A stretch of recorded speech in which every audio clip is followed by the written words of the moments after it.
Hello student, आज से हम बैक एंड वर्क की एक नई सीरीज़ स्टार्ट करने जा रहे हैं जिसमें हम एक नई लैंग्वेज PHP के बारे में सीखेंगे।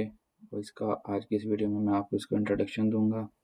PHP के बारे में क्या होता है, सर्वर साइड लैंग्वेज कौन सी होती है, क्लाइंट साइड लैंग्वेज कौन सी होती है, और इसको हम कैसे किसी इन्वायरमेंट में इसको एग्जीक्यूट कर सकते हैं, इसका सिंटैक्स क्या होता है। तो ये तमाम चीज़ें जो है मैं आज इस इंट्रोडक्शन में कवर करूँगा और कोशिश करूँगा कि ये वीडियो जो है वो ज़्यादा लंबी ना हो jQuery की तरह। तो सबसे पहले जो है आपको ये पता होना चाहिए कि क्लाइंट साइड क्या होती है और सर्वर साइड क्या होती है।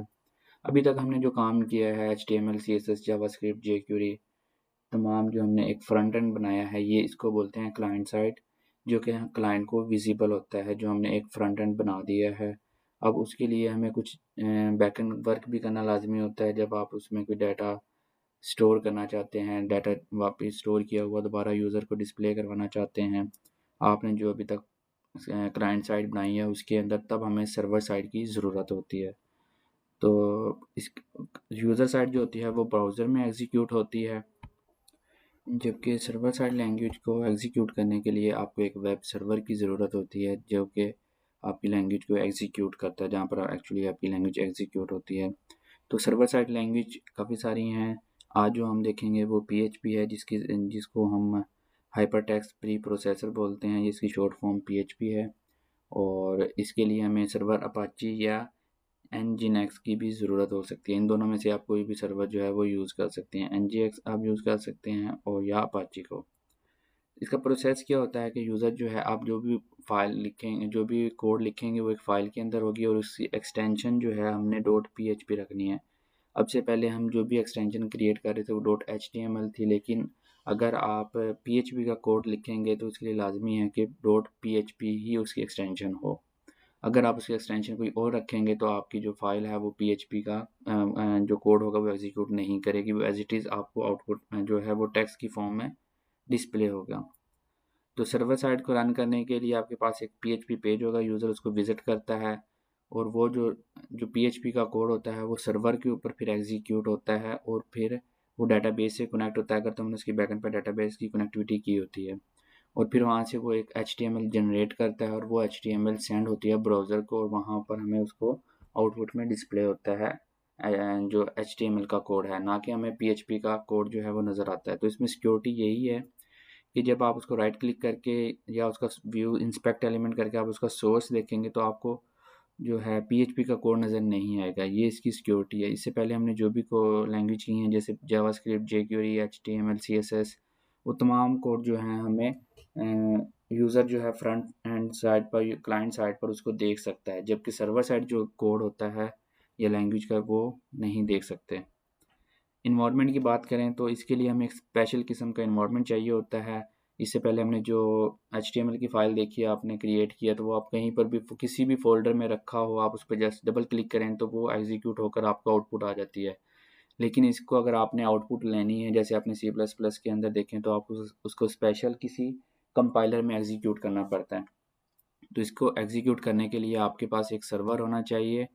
वो सर्वर, उसके अंदर आपके पास अपाची होना चाहिए या फिर nginx हो या अपाची हो। इन दोनों में से कोई एक लाजमी हो जिसमें ये हमारी PHP एग्जीक्यूट हो सकती है। तो आज हम जो काम करेंगे वो XAMPP का इस्तेमाल करके करेंगे। XAMPP को आप इंस्टॉल कर सकते हैं इनकी ऑफिशियल वेबसाइट से। यहाँ पर आप इसका latest version according to your operating system, Linux है, विंडो है, जो भी आपका ऑपरेटिंग सिस्टम है उसके अकॉर्डिंग इसको डाउनलोड कर लें। और उसके बाद आप इसको जस्ट सिंपल डबल क्लिक करेंगे और ये इंस्टॉलेशन इसकी स्टार्ट हो जाएगी। ठीक है, इसको इंस्टॉल करने के बाद आपने इसका एक, अगर आप इसको डिफ़ॉल्ट, जो बाय डिफ़ॉल्ट ये इंस्टॉल होता है वो C डायरेक्टरी के अंदर होता है, ड्राइव के अंदर, जैसे A B C D E F कोई भी आपकी जो ड्राइव होती हैं, तो डिफ़ॉल्ट जो है वो C के अंदर XAMPP का एक फ़ोल्डर बनेगा और उसके अंदर htdoc का एक फ़ोल्डर बनेगा और उसमें आपको अपना PHP का कोड रखना होगा। तो XAMPP स्टैंड फॉर है cross platform Apache, MySQL, PHP और पर्ल।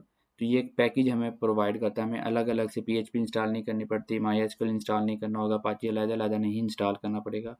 हमें जस्ट एक ये पैकेज है मुकम्मल बना बनाया XAMPP का, जो हम जस्ट डाउनलोड करेंगे, इंस्टॉल करेंगे और हमारे पास ये तमाम चीज़ें जो हैं वो हमारे सिस्टम में आ जाएंगी।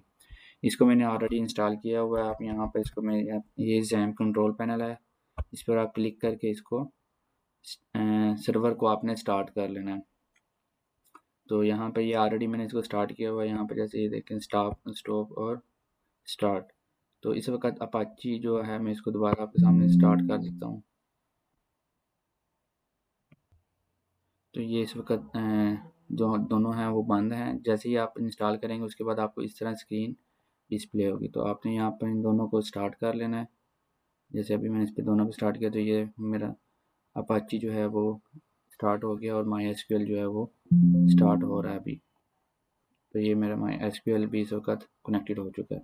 तो आगे चलते हैं। आपने इसको एक्सेस कैसे करना है, इसके लिए आपको लोकल होस्ट लिखना होगा अपने ब्राउज़र में, उसके बाद अपने प्रोजेक्ट का नेम और फिर आपकी जो फाइल है वो इसको एग्जीक्यूट करते हैं।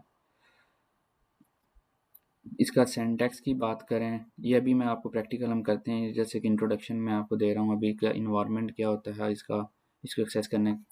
तो ये हम अब क्योंकि इसको हमने एक स्पेशल फ़ोल्डर के अंदर एक स्पेशल इन्वायरमेंट में इस फ़ोल्डर को क्रिएट किया, तो हम उसको उसके पाथ के ज़रिए लोकल होस्ट के ज़रिए हम उसको एक्सेस करेंगे।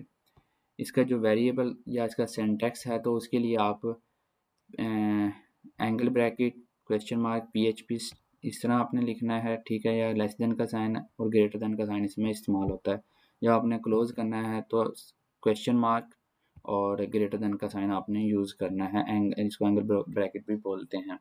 तो इसके दरमियान में आपका यहाँ पर कोड आएगा PHP का जितना भी लिखना है आपने। अगर इससे बाहर लिखेंगे तो वो एग्जीक्यूट नहीं होगा, वो PHP का कोड कंसीडर नहीं होगा। जैसे टैग्स होते हैं ना, तो ये एक स्पेशल टैग है, ये टैग ही आप जब तक इस्तेमाल नहीं करेंगे आपका कोड नहीं एग्जीक्यूट होगा।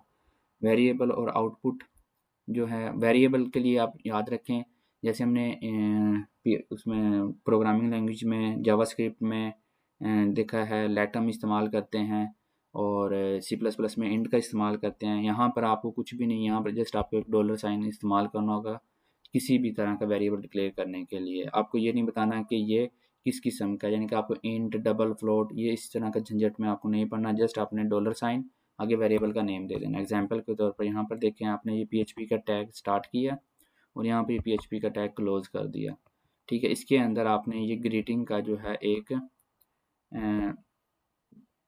वेरिएबल डिक्लेयर कर दिया। डॉलर साइन से देखें, मैंने यहाँ पर लेट नहीं लिखा, मैंने यहाँ पर जो है वो नहीं यूज़ किया हुआ इंट फ्लोट डबल, कुछ भी नहीं है। जस्ट आपने डॉलर साइन ग्रीटिंग लिखा और इसको ये वैल्यू असाइन कर दी यहाँ पर, ठीक है। इसी तरह यहाँ पर ये देखें, ये स्ट्रिंग है और ये डॉलर साइन ईयर लिखा है, तो मैंने इसको इंटीजर वैल्यू दे दी है यहाँ पर, ठीक है। ये इसका सिंटैक्स है, आप इसको इस तरह लिख सकते हैं। आगे इसके अंदर कुछ वेरिएबल्स होते हैं, वेरिएबल की बात कर रहे हैं तो हम ग्लोबल वेरिएबल की भी बात कर देते हैं साथ इसमें, कि कुछ वेरिएबल ऐसे होते हैं जो बिल्ड इन यूज़र डिफाइन नहीं होते, बिल्ड इन होते हैं, मतलब कि लैंग्वेज खुद सपोर्ट करती है।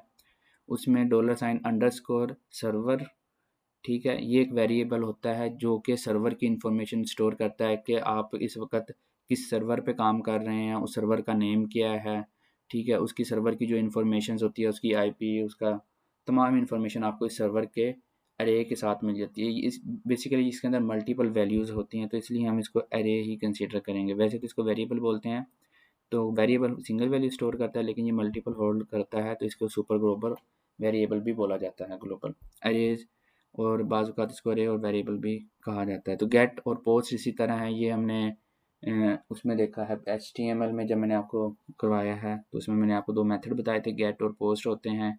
इसी तरह वो ही मेथड जो हैं हम सर्वर साइड में भी यूज़ करते हैं। सेशंस होता है, इसका भी हम यूज़ करेंगे, तो नेक्स्ट में आपको प्रैक्टिकल में इसका बताता हूँ। ये डाटा को लाने ले जाने के लिए काम होते हैं, एक पेज से दूसरे पेज के लिए। सेशन जो होता है ये यूज़र की कोई भी आप एक कहते हैं कि, क्योंकि वेरिएबल जो होता है वो एक पेज के अंदर ही काम करता है, आप किसी दूसरे पेज पर जाएंगे तो वो वेरिएबल उस वहाँ पर आप इस्तेमाल नहीं कर सकते। जैसे यहाँ पर ग्रीटिंग मैंने लिखा है, ये एक फ़ाइल जो है इंडेक्स माई फर्स्ट पेज के अंदर है, मैं एक और फाइल क्रिएट करता हूँ माई सेकंड पेज, तो उसमें अगर मैं इको करवाऊँगा ग्रीटिंग तो एरर आएगा, क्योंकि ये जो है वहाँ पर मौजूद नहीं है। इसके लिए आपको या तो दोनों फाइलों को एक दूसरे के साथ कनेक्ट करना होगा एक ही जगह पर, तब आप इसको यूज़ कर सकते हैं। अदरवाइज़ आप एक ग्लोबल वेरिएबल सेशन का इस्तेमाल करें। सेशन दरअसल यूज़र का डाटा स्टोर करने के लिए हम यूज़ करते हैं। बाज़ औक़ात हमें ये चेक करना होता है कि इस वक्त कौन सा यूज़र जो है वो लॉगिन है, उसकी कौन सी ID है, तो उसके लिए हम सेशन का इस्तेमाल करते हैं। जैसे आप अक्सर फेसबुक चलाते हैं या कोई भी मोबाइल एप्लीकेशन ऑन करते हैं, बैंक एप्लीकेशन ओपन करते हैं, तो आपका जो सेशन है वो कुछ टाइम के लिए एक्टिव होता है। जब जब तक उस वेरिएबल में आपकी वैल्यू मौजूद है तो आपका सेशन एक्टिव रहता है। आफ्टर सम टाइम अगर आप कुछ उसको यूज़ नहीं करते तो आपके वो सेशंस की वैल्यू डिलीट हो जाती है, और जैसे ही आप उसको रिफ्रेश करते हैं तो वो कहते हैं कि आपका जो सेशन है वो ख़त्म हो चुका है। तो ये बेसिकली यूज़र की वैल्यू को टेम्परेरी तौर पर स्टोर करने के लिए हम इस्तेमाल करते हैं। तो अब हम चलते हैं इसके बैकएंड वर्क की तरफ। तो उसमें हम फ़ाइल कैसे क्रिएट करते हैं सर्वर साइड की, और उसको कैसे हम एग्जीक्यूट कर सकते हैं, ये हम नेक्स्ट लेक्चर में नेक्स्ट वीडियो में आपको बताता हूँ, क्योंकि फिर ये वीडियो लंबी हो जाएगी। ये इसका मुख्तसर सा इंट्रोडक्शन है। आपके इसमें जो क्वेश्चन हैं वो आप मुझे लाजमी बताएं, जो भी इंशाल्लाह मैं आपको उसका रिप्लाई करूँगा। तो साथ साथ आपने इस वीडियोस जितनी भी ये वीडियो होंगी आपने लाजमी इसको कवर करते जाना है ताकि आपके ऊपर बर्डन ना बने। तो ये साथ साथ आप इसको कंप्लीट करते जाएं। जो जो हम इस सीरीज़ को चलाते जाएंगे, साथ साथ ही आपने इसको कवर करते जाना है। मिलते हैं फिर नेक्स्ट वीडियो में। अल्लाह हाफिज़।